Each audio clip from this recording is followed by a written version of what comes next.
Get ready for the dictation. Dictation will start in 5 seconds. Start. Sir, before the House adjourned for lunch yesterday, I had started speaking on the Essential Commodities Amendment Bill. I have got here with me the bill as introduced.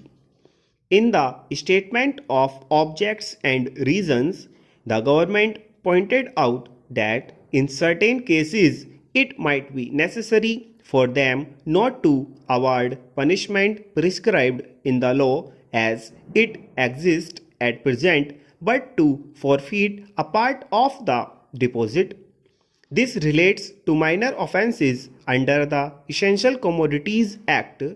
I can quite understand this, and generally, therefore, nobody would oppose this thing. But the question that I wish to raise in this connection before the House is the manner in which this act is being implemented by the government, and also why the state governments.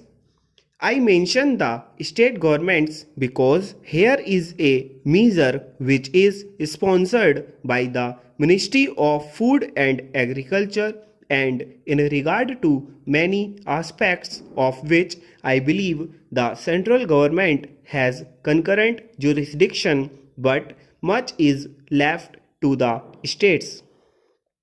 Our experience has been, especially in the state from which I come, namely West Bengal, that this act is not implemented properly by the state authorities because of various connections of certain people high up with the big business and others indulging in speculation, holding, and so on.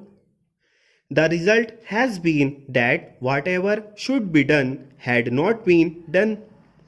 The central government has got powers under this act to make rules, to give directions to the states, and to supervise the manner in which the particular measure is administered by the states.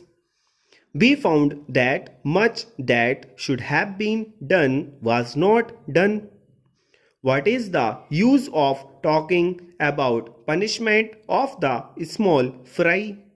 Certainly, if they are guilty, they have to be punished, and the smaller the fry, the minor should be the punishment. I agree there, but the point is that the act is not properly implemented.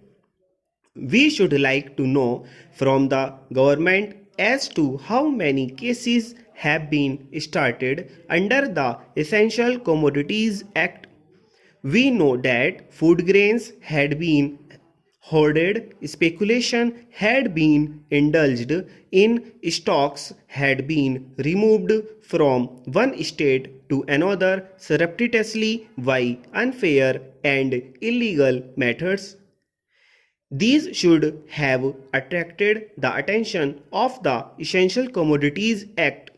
The act was passed in this parliament with a view to putting a check on speculative rise in prices. Stop.